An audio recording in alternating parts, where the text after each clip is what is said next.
dengan Ibu Vera Rai di sini. Mata pelajaran kali ini adalah Seni Budaya kelas 12 SMA maupun SMK.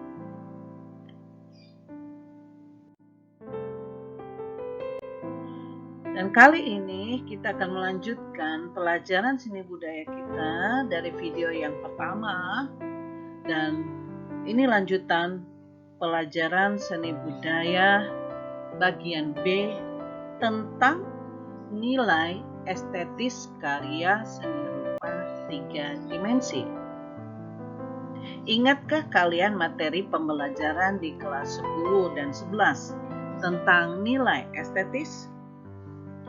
Nilai estetis pada sebuah karya seni rupa dapat bersifat objektif dan subjektif. Nilai estetis bersifat objektif jika memang keindahan karya seni rupa berada pada wujud karya seni itu sendiri dan tampak secara kasat mata. Dalam pandangan objektif ini, nilai estetis atau keindahan sebuah karya seni rupa tersusun dari komposisi yang baik, perpaduan warna yang sesuai, penempatan objek yang membentuk kesatuan dan sebagainya. Berbeda halnya dengan nilai estetis yang bersifat subjektif. Jadi, nilai estetis itu ada yang objektif dan ada yang subjektif.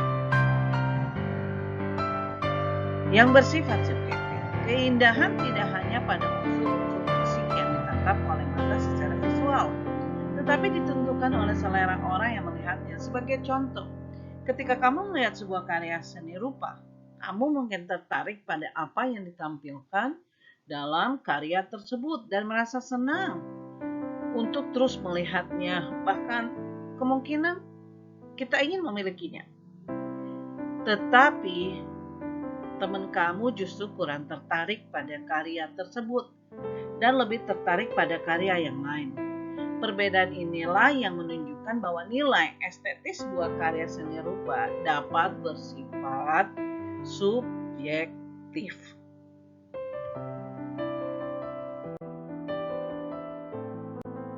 C. Berkarya seni rupa 3 dimensi. Salah satu karya seni rupa 3 dimensi adalah patung. Karya seni patung memiliki berbagai ragam dan jenis yang tersusun dari berbagai medium pula. Cobalah membuat karya seni patung bergaya abstrak. Masih ingatkah kamu pengertian abstrak? Periksa kembali materi pembelajaran seni rupa di kelas 10-11. Bandingkan bentuk karya seni patung yang bergaya abstrak dan yang bergaya realis. Perhatikan gambar yang ada di slide ini. Kamu tentunya dengan mudah dapat membedakan mana karya patung abstrak dan mana yang bukan.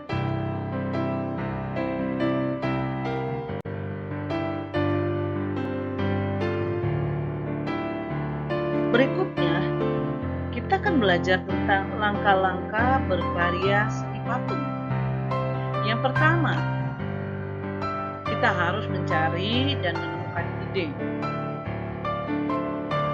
Kira-kira apa yang mau kita buat? Harus ada ide terlebih dahulu. Lalu kedua, setelah kita menemukan ide, yang kedua kita membuat sketsanya. Setelah membuat sketsa, yang ketiga kita harus memilih alat dan bahannya.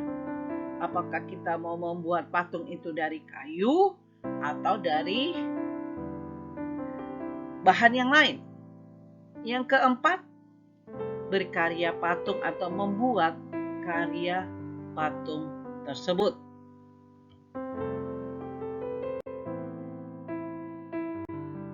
Penugasan.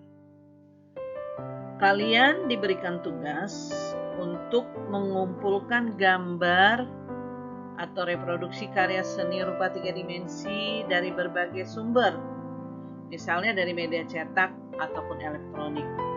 Kemudian buatlah analisis sederhana berkaitan dengan perupa. Perupa itu maksudnya yang membuat, nama yang membuat patung itu jika ada.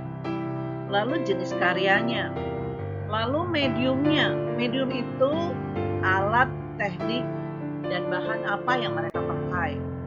Lalu unsur fisik dan non-fisik. Objek dan simbol pada karya tersebut. Buatlah dalam bentuk format analisis sederhana seperti contoh berikut ini.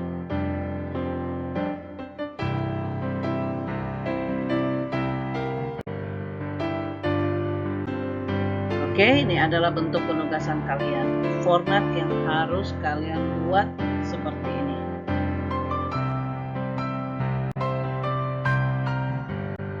Akhir dari pelajaran yang kita pelajari, seni budaya yang kita pelajari, ada rangkuman. Karya seni rupa 3 dimensi beraneka jenis dan ragamnya.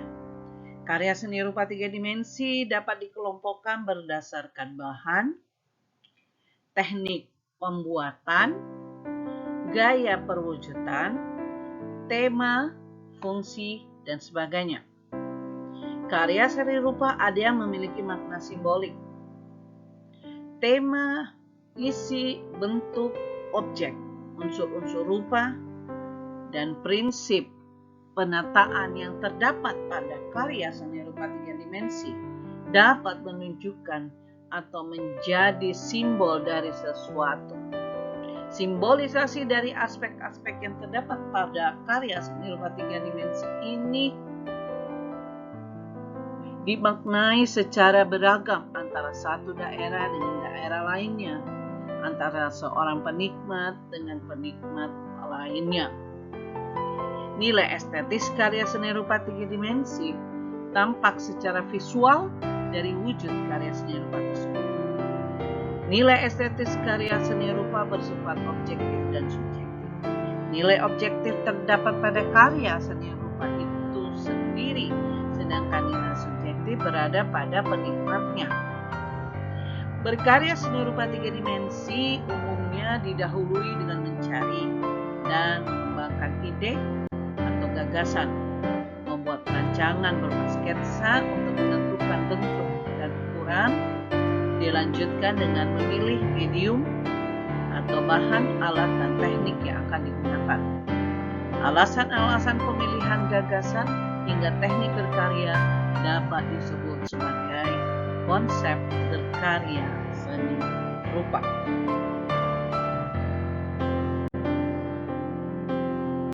Demikianlah pembelajaran kita kali ini. Terima kasih Anda sudah mengikuti video pembelajaran ini. Jangan lupa like, subscribe, dan komen video pembelajaran ini. Terima kasih, sampai jumpa di video pembelajaran berikutnya di bab yang akan saya jelaskan. Terima kasih.